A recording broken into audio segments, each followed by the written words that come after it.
Hey, what's up, guys? Hope everybody's doing well and having a great day. Can you imagine if this happens, and there's a pretty good chance it will, an asteroid impacting the moon so big it could trigger a meteor storm on the Earth? No joke. This could happen. I want to show you guys the NASA JPL. They're tracking an object that's headed towards the Earth and the Earth-Moon system and could impact the moon here in just a few short years, spawning a first time in 5,000 year meteor storm on the Earth. You can't make this stuff up, but yet it's happening. What's going on, everybody? Hello, Vincent. Hello, RB. Got a lot of cool stuff to share with you guys in today's live stream. Sky Richards, what's going on, guys? If you want to become a Star Family member, links at the top of the chat, guys. And super chats are always welcome. You can find those at the bottom of the chat, that little pesos thing down at the bottom. But in this video, yeah, we're going to talk about the possibility of a meteor impacting the moon, causing a meteor shower on the Earth. Again, you can't make this stuff up. I got, you guys remember the owl that I showed you guys from our backyard? Well, the owl doesn't have a friend locally, but someone else had a visitor on their back porch the other day and sent me a really cool video. Harbingers, there's been a lot of activity in the solar system here recently. I don't think people have connected these dots yet, but there have been 3 in the last 3 months. Are these harbingers a sign of something bigger headed towards the Earth? We're going to take a look at that. You're going to look at what looks like a portal above the sun. Oh yeah, this is getting really wild. But today there was a 6.6. The earthquake activity continues, and we're still running a little light on seismographs.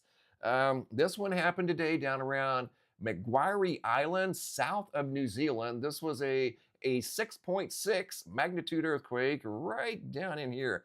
I mean, way down under. Right there it is. And there was an aftershock of 4.9 compared to the 6.6. Not necessarily that big, but they were both shallow, coming in at 10 kilometers. That's only 6.2 miles deep, but they're right on a fault line, so not necessarily too far out of bounds. But it's just 2 more earthquakes to add to the collection of mini earthquakes around the Pacific Ring of Fire. I mean, this has been a hot spot of activity here recently. Got the ongoing swarm over here in the far western Pacific. That would be actually west of the Aleutians. Have a swarm in the Aleutians, have swarming over here in California, and we have some activity, but I wouldn't call it a lot. But there is activity spanning from Yellowstone over to mountRainier. mountRainier, the total now, check this out. You're not going to believe this. Let me get you the better view. Right there it is. There's the top of mountRainier. Guess where we're at now? 1,042. Are you serious? Yes, we're serious, 1,042. So a lot of activity at the top of mountRainier, and it continues to increase. We're going to take a look at the seismographs here in just a moment that monitor a lot of this activity in the Northern Hemisphere. And one place that we definitely like to watch is Yellowstone, because I think all of this stuff up here is connected. Yellowstone, mountRainier, the situation off the coast of Oregon. In fact, there's been swarming out here. There's a big hydrothermal vent field out here. And yes, the activity is increasing, sure enough.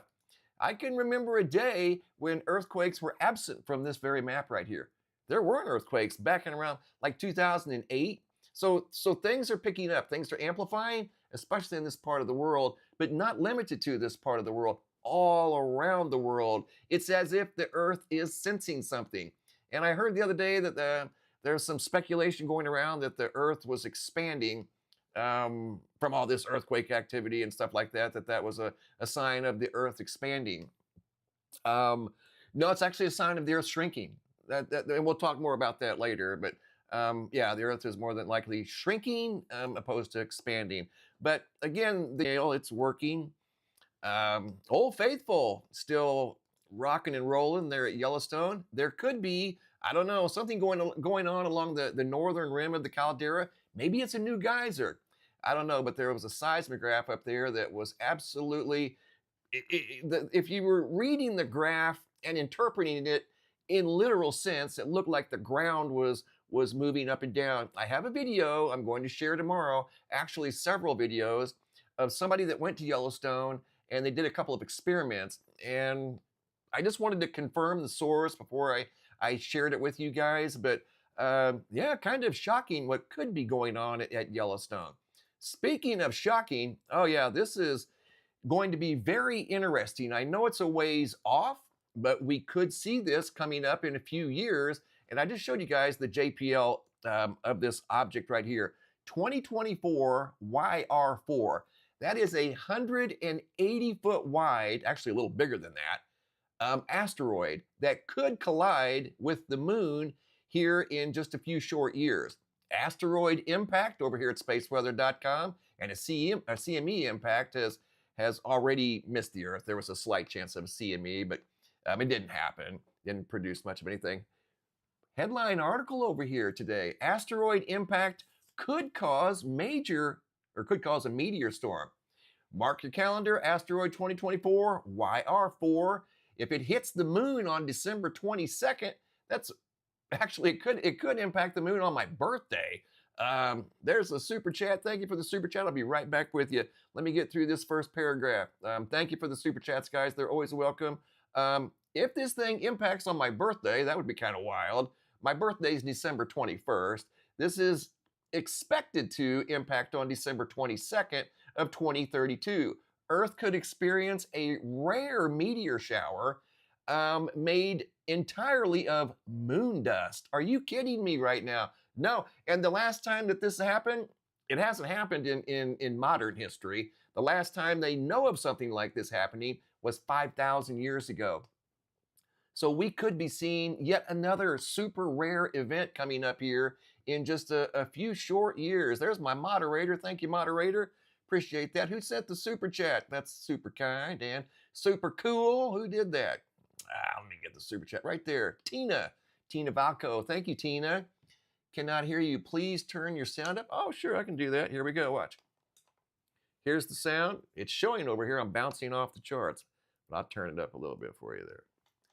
Let me double check. Oh my goodness. Now I think I'm too loud. If I'm too loud, just let me know, guys. Try to keep everybody happy, and thank you, Tina, for the super chat, but I got the volume super loud. I really and truly do. It's over there almost redlining, and I don't want to get up into the red zone because then it would be too loud. But anyway, here we go. I just spelled something. What was that? Oh, news alert, rare UFO sighting. Always getting alerts and spams. You guys getting the spam calls too? Good Lord. I've never seen anything like it. Get spam calls every day, multiple times a day. Unbelievable. Back to an unbelievable story here. And this is a true story. Astronomers at the University of Western Ontario have analyzed what might happen if the 60-meter, 180 feet wide rock slams into the lunar surface. So long story short, this thing has a chance of impacting the moon in 2032, right around my birthday, carrying with it 6.5 megatons of TNT force, ejecting up to 100 milligrams of lunar debris, sending a lot of that debris towards the Earth. What an incredible show that would be, right? Unbelievable. You can't make this stuff up. And we wonder how all the craters got on the surface of the moon, at least a lot of them. We may be able to see exactly how here coming up here in just a few short years. Thank you, Tracy. Most people say it sounds good. I don't know why there are a few people that say they can't hear. I don't know what's going on. I apologize for that. Raymond B said it sounds good. So I do have the vast majority say the audio is good, but I do have a few. I don't know if it's a specific device that they have that's similar. I have no idea, guys, but we're trying to keep everybody happy here. Absolutely. Okay, I talked about the earthquake. Oh yeah, big sinkhole here in Pennsylvania. Did you guys see this? Check it out. I've got more cool stuff to share with you guys. These things, something has happened here in the last 9 months, and people aren't talking about it. Maybe talking about it, but I don't think they've connected the dots yet. I just connected the dots today, and there's something up. Speaking of up, this is down here. Kristen out of Wilkes-Barre, Pennsylvania. Another sinkhole. There was one here about 2 weeks ago. She said a block from this destination right here. So two sinkholes on the same road following thunderstorms in the area. So ground getting a little unstable in locations around Pennsylvania, not everywhere, but these are just the ones that we know of. There could be more. It's kind of eerie when the ground underneath you starts to move like that, you know, just kind of weird. You guys are going to see what looks like a portal above the sun here in just a couple of minutes. Yeah, video footage sent in by Corey from the Soho Lasco C3. Very, very bizarre footage. Very rare footage. This thing should not have been there. You guys remember the owl? I've got some just random stuff I want to share with you guys that some of you may have seen. I know you haven't seen the second video here, but I shared this with you guys a couple of weeks ago. I've got something to add to it. That's why I'm just kind of refreshing your memory here. Remember the cool owl that I spotted out in the bird bath out there, kind of cooling off? This was back on 7/9 of 2024. When I looked out there, this was looking out our back door. My son and I were in the kitchen, and I looked out back. I thought I was looking at a cat, and I'll be darned, when it turned around, it was this owl here looking right at me. Cool dude. Well, anyway, young lady out of Indiana noticed a large bird right here out of LaPorte County, Indiana. Katie G noticed a big hawk on her back patio on the handrail. Check out this guy. Looked like he was back here having lunch or something. They're just a beautiful creature, and he's big. I think he was as big, maybe a little bigger, maybe the same size as the owl. But I don't think he noticed her. The owl, he looked directly at me. He made eye contact with me. He's sitting here on the hand railing of their back porch, and then he does something here in just a second. Right there, he might have noticed her. I don't know. They're very keen creatures, just like the owls. You know, they're very super keen creatures. They're very. Look at the wingspan on him. Look at that. That's what the owl looked like. The underside of the owl when he flew away. The underside of his right there. Just did it again. The underside of his wings were white. Just an absolutely beautiful bird. Look at him standing up right there. And right here, she said that he wrapped his wings or her wings around something there on the handrail of her porch. He was like protecting it because he noticed something over there to the right, and he was looking at it, obviously, as you can tell. Isn't that wild? The Indiana hawk and the Arizona owl. There you have it.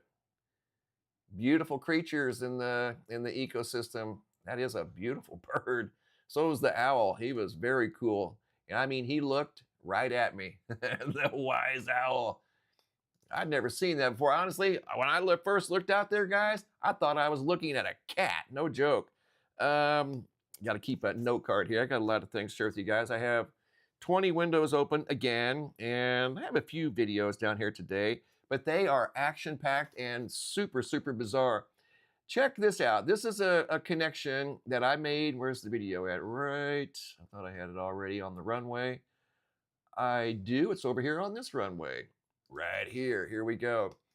This video here, I made this connection today. I'm like, you know, we've had a lot of atlases here recently come through the solar system, and we have another one right now. The reason these moving objects that move through the solar system, and we have one right now that's coming through, we've been talking about it.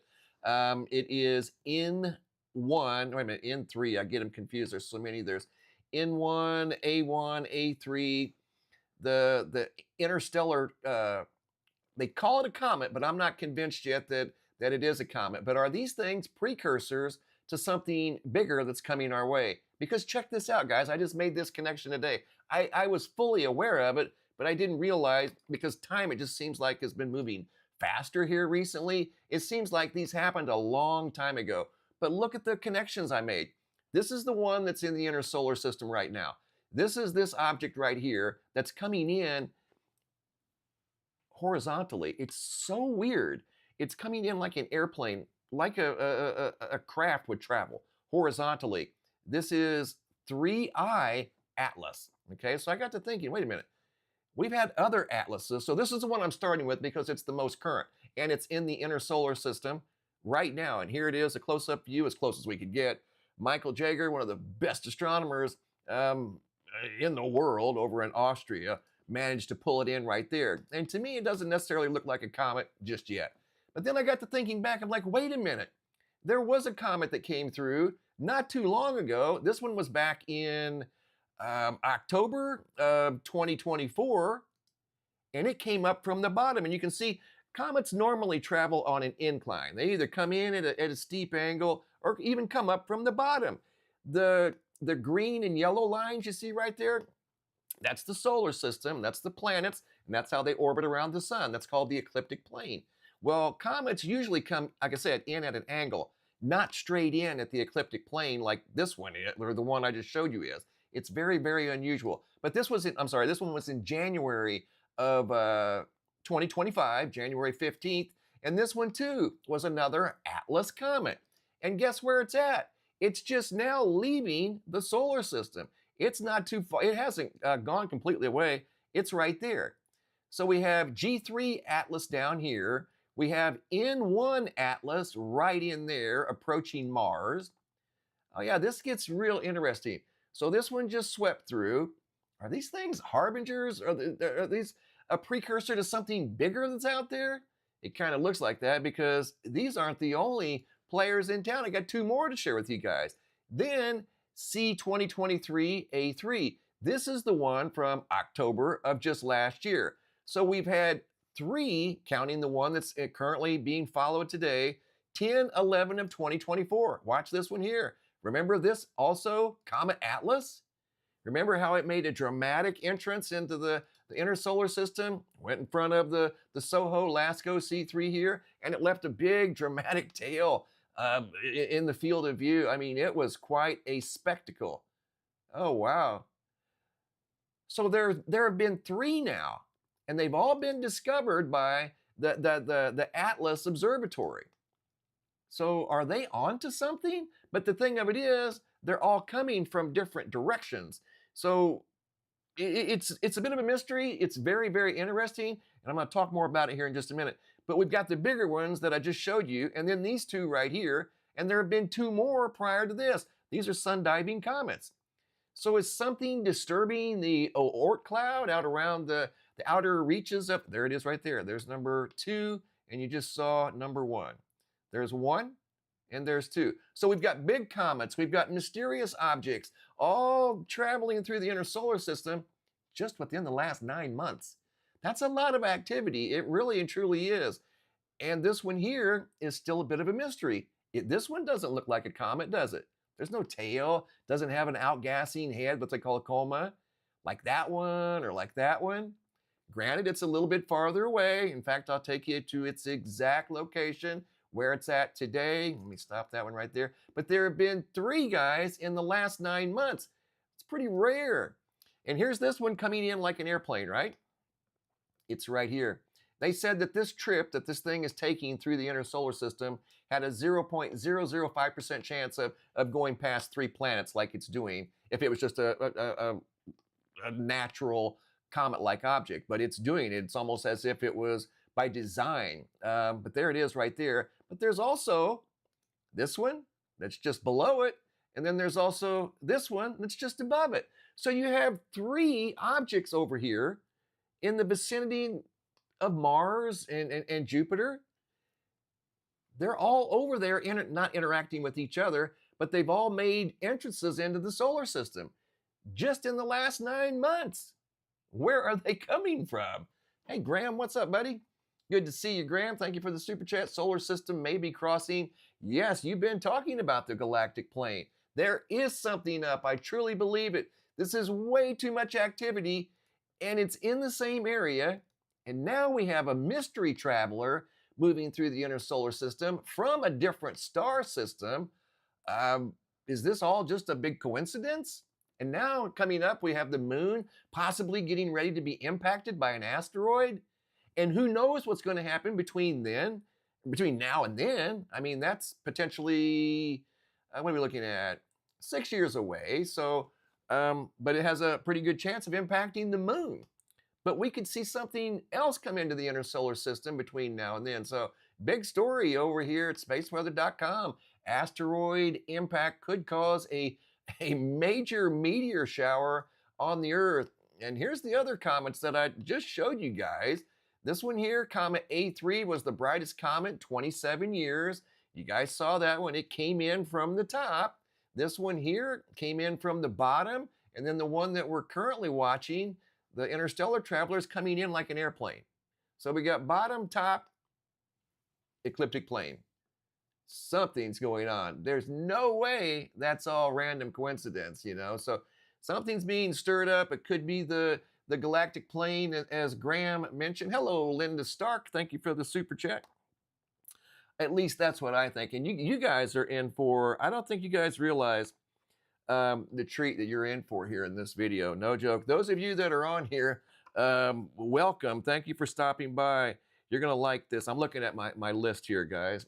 I've got several things. Okay, here we go. We just will get to it. This is really wild. You ready? Here we go. Thanks again, Linda, for the super chat. That's super kind. And then we're going to talk about the Yellowstone and the seismographs. Where is it at? Right here. Here we go. Oh, this is a doozy. This is a doozy. This was just sent in by Corey. I got this today. I've been working on it all morning and part of this afternoon. And I reached deep into my tool bag on this one, guys, because I wanted to give you the very best presentation that I could give, because you only get one chance to do it. We may reanalyze this again in the future. It's that good. So what we're looking at in this video that I put together just for you guys, let me get a quick sip of the water. Hold on. Sorry about that. Okay. What we're looking at in this video is this spacecraft right here. This is the SOHO LASCO C3. It's been monitoring the sun with LASCO C2 for, oh my goodness, 27 years. Been up there since 1998. But I think NASA may have missed this one. Okay, check it out. This is really good. Now, where this thing appears, Corey noticed it, and Corey shared the video with me, but he didn't share the exact date. He said this was from 2 years ago. I'm waiting to hear back from Corey. And Corey, if you're in here, buddy, what was the exact date? I would love to go check this out myself. But anyway, this was sent in by Corey. It is from this instrument right here, the LASCO C3. Watch up here at the top. Oh, you guys are in for a treat here. What in the world? And you know, I've been using this instrument again since 2006, 2007. I've never seen anything like this on here before. Okay, I know it was difficult to see, but I'm going to make it really easy for you guys to see. Like I said, I dug deep into my tool bag on this one because it is so rare. And where we're looking at, let me back it up. That's why I put this just random one. This is from, I don't know, a couple days ago. We're looking right up here, okay, where my mouse is at. That's where this thing appears. So here we go. So I zoom in very heavily just so you know where we're at. That's where we're at. We're at the 1 o'clock position. If this were a clock, we're at the 1 o'clock position. Where did this ring come from? And why is it moving across the field of view? Looks like it's far away, but every once in a while you'll see it glisten. It's a perfectly round ring.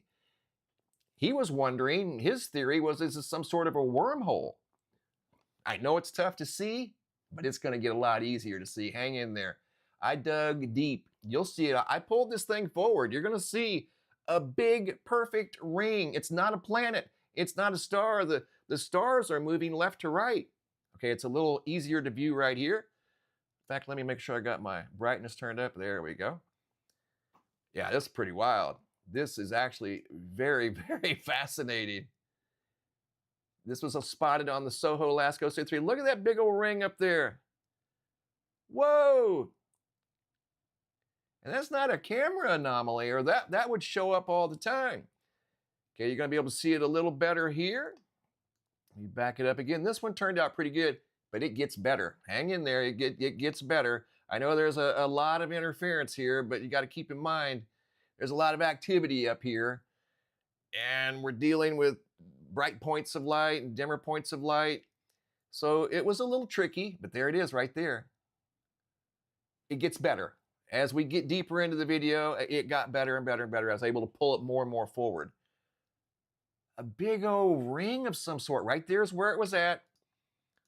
Let me stop it where you can see it really good. Right there. Okay, yeah, that's right where it was at. Right up there. If this were a clock, again, this would be at the 1 o'clock position. Noon would be straight up and down. This would be just right of noon, 1 o'clock. There it was. So it moved from the 1 o'clock position left to the 12, maybe 11 o'clock position, and then it disappeared.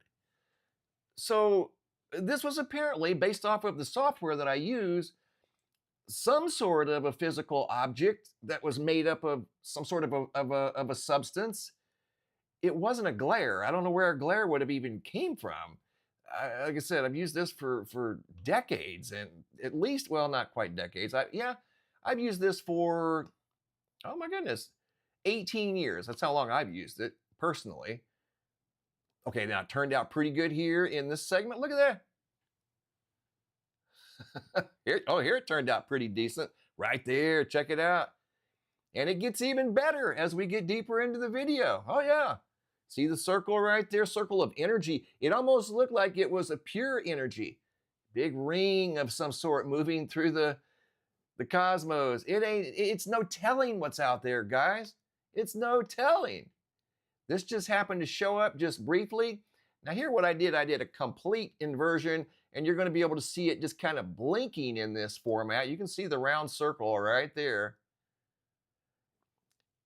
To get an accurate size would be impossible at this distance. It's just too difficult to tell because you got so many different reference points here in such a small field. It reminds me of looking at a Kepler data that they would give us back. They'd give us a star field, and it would be loaded with stars like this, and then we'd have to just sit and watch for shadows and things like that. I never saw any of these though. Big rogue rings moving through the field of view. Are you serious? You can't make this stuff up. That really happened. And Corey, once again, if you're watching, or if you get my email, just send me the date, brother. This was a good catch. And it wasn't on there that long. Like the comet that I shared with you guys that was picked up on this instrument. It was on there for like 3 days, 3.5 days. This was on there just a few hours, and then it disappeared. See how it turned up a little better there, but I had to dig deep into the tool bag. I worked on this for the better part of 3 hours just to get that. It takes a while. It really does. It takes a while if you're going to do it right. And if I'm going to share it with you guys, I'm going to give you the Sunday best. That's what I try to do. I know there's a lot of background noise, and right there it turned out pretty good. There you can see it. Totally obvious. There was something there moving across the field of view. Normally, all we see are, like you see now, you'll see solar flare energy, CMEs. You'll see planets moving through the field of view. Occasionally, like we've seen here in the last 9 months, 2 comets and multiple small comets, diving into the inner solar system. But this here is on a whole new level. Quite fascinating. And it does look like some sort of a portal, a ring of energy. It's exactly what it looks like. It looks like a portal. Just kind of drifting through the cosmos right there. There it turned out pretty good. I dug deep right there. That's after I'd been working on it right there. There you go.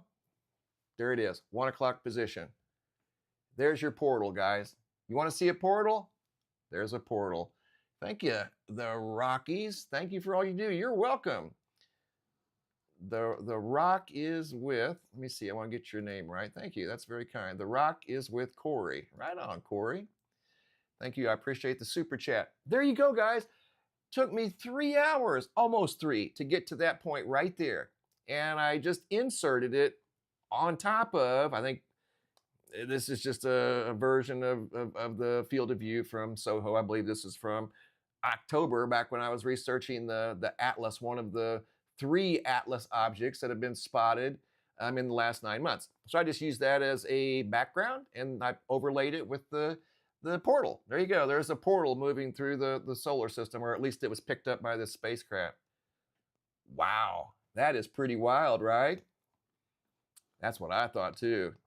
Straight up pure energy just moving across. Here it turned out pretty good too. And I put it in fast forward. Sometimes when you're dealing with objects in especially the nighttime skies sometimes, even though this isn't night from our perspective here, if you put it in fast forward, it will, like I did with the comet or whatever that thing is, if you put it in fast forward, it separates it from the rest of the field. So that's what I did here, trying to separate it. It's just a trick that I've learned over the years. So I separated it from the background stars, and you can see it pretty good.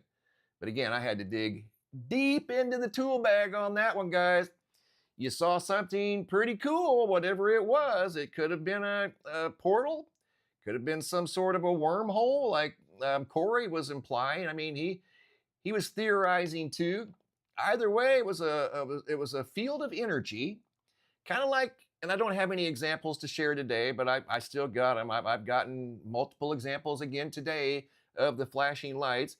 It's a field of energy. It's probably some sort of electromagnetic energy that's got a job. It has a purpose, whatever it may be, moving through the solar system. How cool is that? You can tell as I dug deeper into the tool bag, the more this thing came forward. And you know what? I could probably dig a little deeper and get it to come forward even better. And I think I will. I had to get a lot of other things done too. So I did spend almost 3 hours on that thing. So great job, Corey. Great catch. Thanks for sharing, man. That was definitely out of this world. And that's what I did with this object right here. If you put it in fast forward, you can see it a little better. What? See it? Separates it from the rest of the field. That is N1 Atlas number 3 in 9 months. Thank you, Milton Ray Williams, for the super chat. There it is. Well, so when you move it fast forward, you can see how it kind of separates it. If it stays at the original speed, it's definitely tough to see. Speed it up. There you go. Guys, my humble opinion, I don't think that's a comet. I really don't. I think the inner solar system right there is being visited by something else. It's coming in like a plane. That's what's coming in right now. That is an interstellar traveler that's traveled long ways from another star. That has a completely different molecular structure than anything we've ever experienced here on Earth. It's hard to wrap your mind around, but it is the real deal. Coming over here to the homepage of the website, guys, today's feature photo was sent in by our friends Bobby and Julie out of Ohio. Yet another highly photogenic shelf cloud moving through the Ohio area as they have been dealing with a lot of storms so far this summer, multiple power outages. In fact, let's look at the power outages. Yesterday when we were on here, there were multiple power outages spanning from Texas to Ohio, New York, Pennsylvania. Today, pretty decent with the exception of 32,000 off the grid in Texas, 7,000 Ohio, 4,000 in Indiana, Pennsylvania, and California. Here's our daily dose of Sahara dust. Oh, isn't that great? I'm joking. That is not great. That is the Sahara sand traveling 4,000 miles across the Atlantic Ocean, arriving in Florida. Actually arrived in Florida yesterday. Now it's got Florida. In fact, let me update it. I think I've already updated it, but we will double check here. Where'd my mouse go here, guys? I don't know.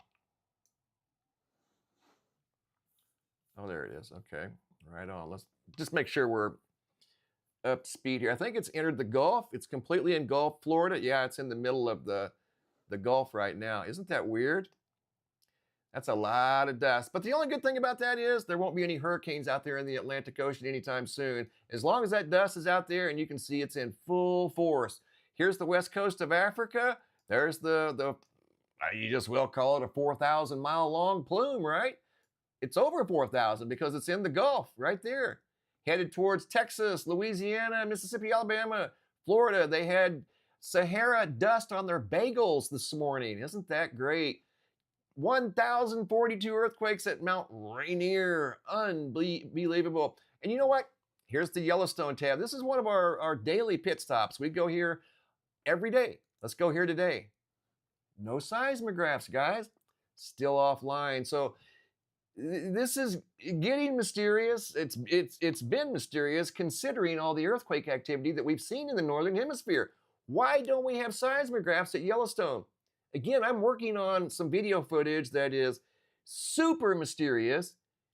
It does kind of give a little bit of credibility to this whole conspiracy thing that maybe these things are offline on purpose, that it's not just some sort of a glitch. Normally, when these things go offline, it's just for a day or less, and they'll say, you know what, we're doing some maintenance, software upgrades. That's understandable, right? That was never even mentioned. They just went offline. So can't wait to see what's going on at Yellowstone. I will say this, we can go back in time. You can look at the archive reports, and let's go back to the 15th. That was the last time I was able to see a report and a seismograph, and this was the one that we were watching the closest. Look at that. This was up here doing all kinds of dancing around on the graph. That's a 24-hour time frame you're looking at right there. And you can see what I was talking about, how the ground looked like maybe it was possibly moving, or we have a broken seismograph. I mean, they can break, but I don't think it's broken because there's other ones that are showing signs of unusual activity too. This one over here in the very busy northwestern quadrant, but this is from just a little over 10 days ago, 11 days ago. Looking at today's report, if we generate the report forward to right now, nothing. Nothing at the University of Utah, and they monitor earthquakes and the seismographs, both up there.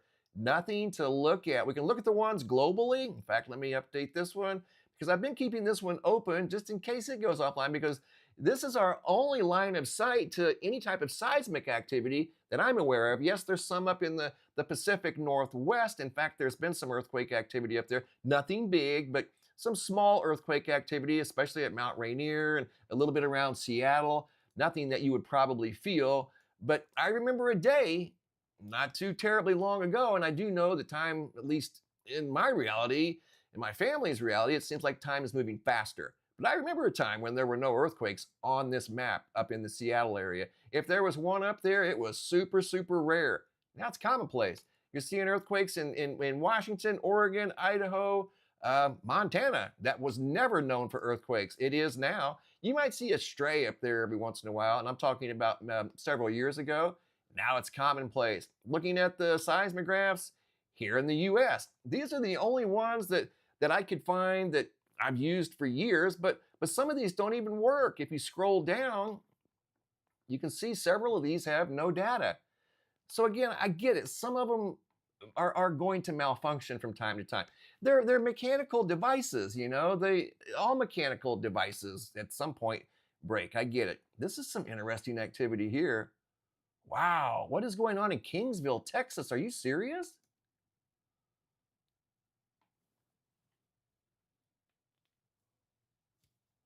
Whoa, that's weird, guys. That's at 1700. That's like a pulse or something that went through the ground. Huh. I'm just kind of thinking to myself, that's weird.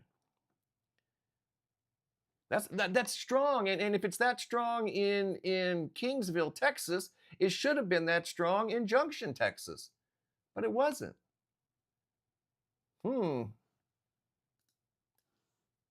That's probably why we're not seeing the other seismographs.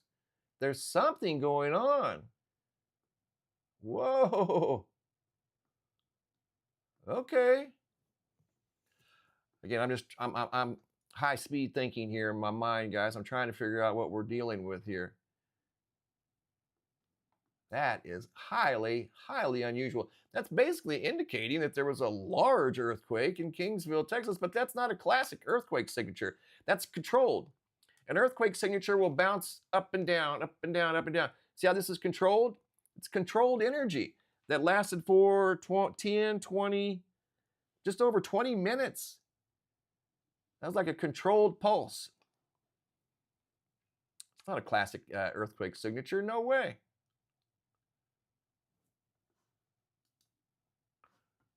All right, well, the mystery just got more mysterious. That's all I can say. Wow. Yeah, I hadn't noticed that until right here with you guys. Cool. Okay.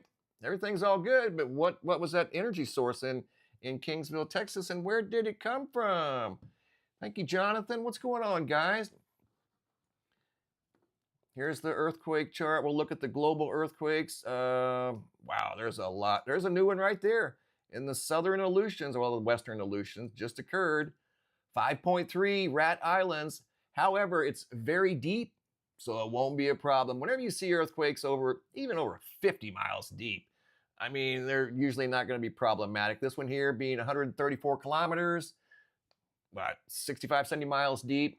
But still, that's another earthquake. And you can see how they're kind of blending together. You got the swarm over here in the far western Pacific. You got the swarm in the Aleutians. And now you have earthquakes in between swarming.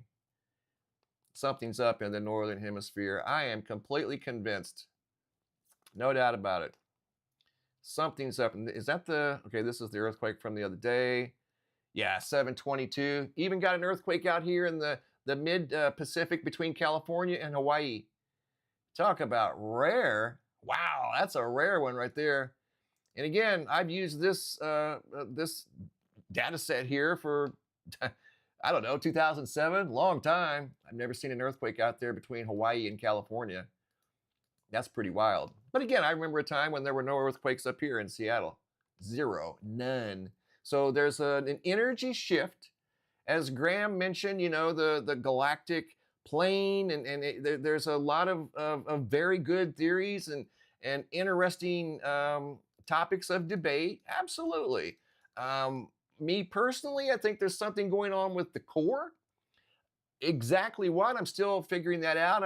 I've been in meetings off and on the last couple of weeks with some associates of mine, very smart people, and we're just talking. Let's just put it that way. I'm going to share the gist of the conversation with you guys in a few days, but we're just working on some theories. Let's put it that way. And they have good instruments and good brains. They're very smart people. Look at the earthquake in central Arkansas. Are you serious? It's not very big, but that's in the last 24 hours, right? Yeah. What in the world? Just gobs of earthquake activity in Massachusetts? Come on. I don't think there's a fault line anywhere near Massachusetts, right? Look at that. Granted, it's small, but still, it's a measurable earthquake. Whoa. South of Gardner. Whoa. Okay. So there you have it. We have earthquakes in super diverse places. Yes, we do. This swarm over here, I remember when it started near Puerto Rico about 3 years ago, and it's expanded. It's reaching out. It's getting bigger. Just the overall energy in the northern hemisphere is getting stronger. It's as if the frequency, just the overall frequency is much stronger. People are noticing it. The sound of silence has changed. I know people that are dealing with the ringing of the ears, and here's a look at the Schumann, and you can see there was a spike today.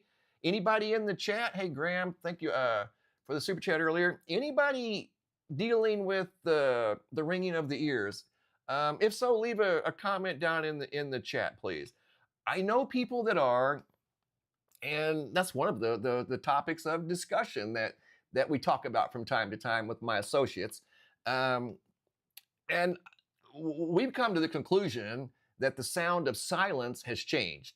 It's for a variety of reasons, but we're in the technology age, and we think that's part of the whole sound of silence changing. We're in the technology age, and then there's changes going on within the earth, around the earth. The sun is changing, the earth's core is changing, the earth is changing. So if we're part of this, which we are, we have no choice. This is where we're at.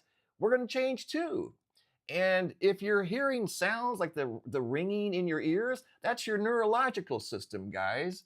Yeah, there's someone right there, Raymond B, ringing all the time. Raymond, you're sensitive to the sound of silence has changed. It could be a lot of different things, could be man-made things, could be natural things. But at the end of the day, it's your neurological system. Your ears are more than likely perfectly fine. It's your neurological system. Rick, some ringing of the ears. The rocks with Corey, yes. Kirk, 5G is definitely a topic of debate. You are exactly right. Benzer, high pitch, yes, agreed. Darcy, Cajun, yes, I've been. Ruby Vera, yes. And you can see looking at the Schumann resonance sometimes, but not every time, people associate the ear sensitivity, but again, it's not your ears, it's your neurological system. Your body is a biological antenna, just know that, okay? And when you say, oh, we're looking for a good vibe, or that person put off a bad vibe or whatever, you're literally feeling their energy. So we sometimes take that for granted, don't realize that, yeah, you have superpowers, okay? You just never use them consciously. Your subconscious is always on high alert. That's your neurological system. You walk into a room and you can sense the mood just like that. Yeah, you got it. Love seeing the star. Oh, hey, Drew, what's up? Drew's a star family member. Love to see the star. Lisa Grant, some are tinnitus. Yes, Lisa, you're right. And I don't claim to be a doctor. I just know I've done a lot of research over the years, and I made a lot of dot connections, and I've connected way too many dots for it to be a coincidence with regard to solar activity, heightened activity on in the Schumann, and people's ringing of the ears. It was no coincidence. And coronal holes that are facing the earth. People's ear ringing increased. It's increased since 5G and all the cell towers. All of that into consideration. I believe the Earth's core is changing. So we're right on top of the Earth's core. It's inescapable. So we just have to learn how to adapt. The sound of silence has changed, guys. And unfortunately, it's probably changed forever. So we'll adapt, and it's going to be okay. It's going to be fine. I know it's annoying. Maybe have some background music playing somewhere that kind of distracts from it. Yeah, I understand. I totally do. What's up, Joe? Pacific Plate is moving yours. Pinky McKinney. You know what, Pinky? I think you're right. I think you're right. Hello, Iowa. Turkey Tom. Trying to interact with the chat here. That's why I kind of like doing the live streams. I can interact with you very smart people, and you are. Thank you, Graham, for the super chat. If the Earth tilts, who knows where north is? That's true. And our handy-dandy little compass, which I have right here. See it? I don't know if you can see that too well. Yeah, I keep one right here on my desk. So I'm always watching the magnetic north, and it's as accurate as it can be. But, you know, it's an old school compass, and, you know, if it starts getting really wonky on me, I know it's, you know, it's happening. But right now, it's pretty steady, at least here in my office. The AirPod Max, there you go. Wolfen knows, you're right, you're right. Put on something in the background. I'm sorry if I'm missing some of these. Cracks in Kansas and Idaho, all around Yellowstone, 13 to the 33rd. Thank you for that information. I've seen videos, actually this morning is when I saw it, but I wanted to confirm it a little more before I hopped on to the live stream and started sharing it as you know, factual information. But yeah, there's been somebody up at Yellowstone supposedly doing, you know, checks around the caldera, trying to monitor the ground, you know. So we'll see. We'll see. Neil deGrasse Tyson said the Earth is rotating faster. Thank you, Connie, for the information. You know, it might be by, you know, his definition of rotating faster might be by a millisecond or two. You know, it's not even going to be noticeable in the human domain. It would take very sophisticated instruments to even notice that. And then there's some things that aren't so sophisticated, something as simple as shadows. That's how they used to do it many years ago with the obelisks, things like that. Shadows are a wealth of knowledge if you're wanting to understand the Earth's position and what season you're in. I did a study one time. I've done a lot of studies that I haven't even shared with you guys.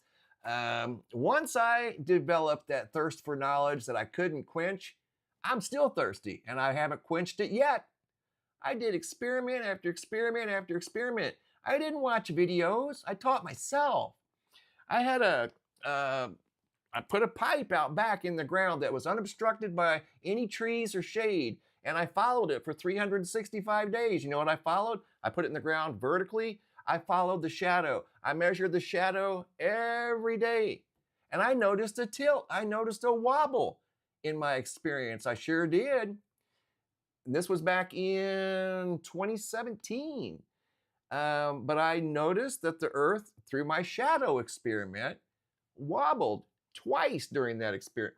But we didn't even, and my experiment lasted an entire year. I watched the shadow contract and shrink, or contract and expand during all 4 seasons in the Northern Hemisphere. And the shadow got to where my location, like 34 inches, and then it shrank back down to, it was really cool to do. I forget now the exact numbers. I took pictures of it, but yeah, I taught myself that. But some days the movement of the shadow would be greater, and it happened twice. In fact, and I say greater, I'm talking between 1/4 and 3/8 of an inch greater than the day before. And that showed that it moved more than it did. But every other day, I mean, it was perfect.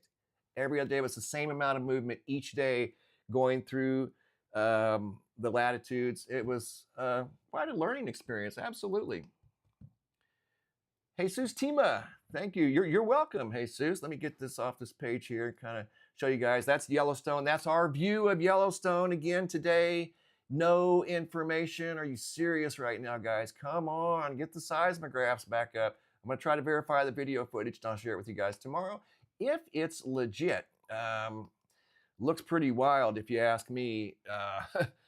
Yikes. But I'll share it with you guys tomorrow if it's legit. So we'll see how it goes. I'm just trying to interact with the chats. Birds and dogs know what's up. A-Ra TV, you are so correct. The creatures in the wild, pay attention to them. Your dogs, your cats, they sense this stuff before we do sometimes, especially earthquakes. They can, I don't know,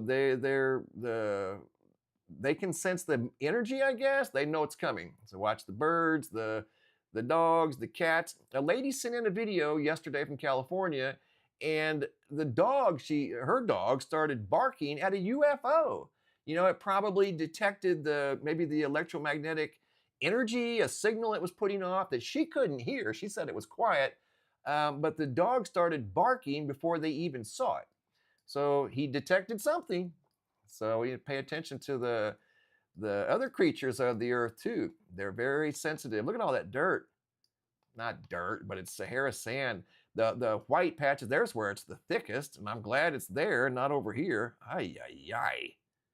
That is awful. Ugh. And you know, it starts up every year. First day of summer. Actually, it starts just prior to the first day of summer. And that's the 23.6 degree north latitude right there in the Western Sahara. So that's when the sun's at its peak. And right there, it'll stay there for about 2 or 3 days. Then it starts to declination back down the latitudes to the equator. But boy, it's like clockwork. When the sun gets up there at its highest point in the summertime, here comes the nasty plume. Come on with the plume already. You know, that can't be good because the air quality, it depletes the air quality.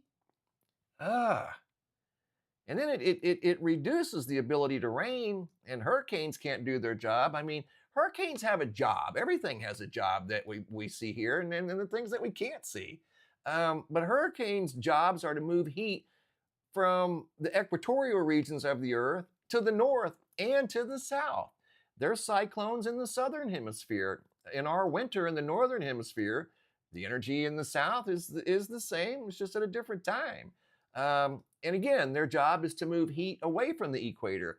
Hurricanes can't form at the equator, but they can move heat away. That's just what they're trying to do. Sometimes land gets in the way, and they bring a lot of moisture and wind and things like that. But they have no clue. They're trying to get to the North Pole or the South Pole. That's all. They're heat engines is what they are. Who's Geo? I know, Pinky, right? What's today? Saturday. We'll be looking at Friday here again before we know it. Seems like every time I turn around, it's Friday. Every time I turn around, it's Friday. These weeks go by like days. But yes, this past week or this week, there were a lot of airplane incidents. You're right, Pinky. Hey, Graham, the sand seems to avoid the cold water blob anomaly in the Atlantic Ocean. It is going around something there. There's the old Bermuda High. That's a stationary feature that we can't see, but it has a job. There's a high pressure system right there parked. It's there all the time in between Africa and the east coast of America. And it's known as the Bermuda High, and it's north of the equator, north of South America. That's usually what steers hurricanes, is the southern edge of the Bermuda High. And they call it the Bermuda because of this little island right out here. That's no bigger than a minute right there. They named this massive high pressure system that's always there, their Bermuda High. The bottom steers the hurricanes when they form out here in the Atlantic. Right now, there's really not going to be anything to steer because the environment is so dry. Hurricanes can't form in that type of environment. So no hurricanes in the Atlantic anytime soon, unless one were to form right up here. And yes, one could, and maybe go north, not affecting land, not a problem, right? But as far as moving eastward, no way. Too much wind shear, and the air's way too dry. Not going to happen, guys. So no earthquakes, not earthquakes, no hurricanes the next 5 days for sure, at least out here. And if one does form, it should not go towards land or come anywhere close. Hi, Cecilia.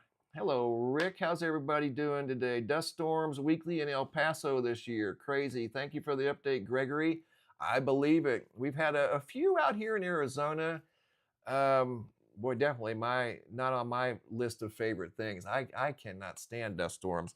Like I said, you guys that know me, I would rather deal with a foot of snow than a dust storm any day. A giant dust storm that rolls through a city, everything just gets filthy. Your home, your yard, your trees, your cars, everything. And you don't want to be outside because the air quality is just depleted for at least 24 hours until the air has a chance to clear out. And then our environment, it doesn't rain like El Paso. They don't get a whole lot of rain either. So it just lingers, you know. At least with snow, it's clean. I like clean, you know, for real. Sherry Pace, your volume's all the way up. I got my volume all the way up too. See, it is all the way up, I promise. And over here, it's bouncing up into the red zone. The red zone for sure. Well, listen, guys, it's been an interesting day. I hope you've enjoyed the content. We're still waiting on the seismographs to come back up at Yellowstone. I'm working on something that could be very telling of some possible situation that's going on at Yellowstone. Again, I'm wanting to confirm this information before I proceed further with it, but very compelling information indeed. Well, listen, guys, thanks for sharing part of your day with me. Good evening, good afternoon, wherever you're at. Maybe good morning if you're in Australia, the New Zealand area. Hope you have a great day. I'm going to hop off here. I've got some other things I'm working on. In fact, I got a call to retrieve here in about, oh, there's Melissa Castillo, Star family member. Thank you, Melissa. Graham Giles, Star family member as well. Star family's growing. Hop on while you can. You can hop on the link at the top of the chat box, and you're more than welcome to join, become a Star family member. All right, guys, I'm going to hop off here for today. Thanks for watching. Have a super day, and be safe out there.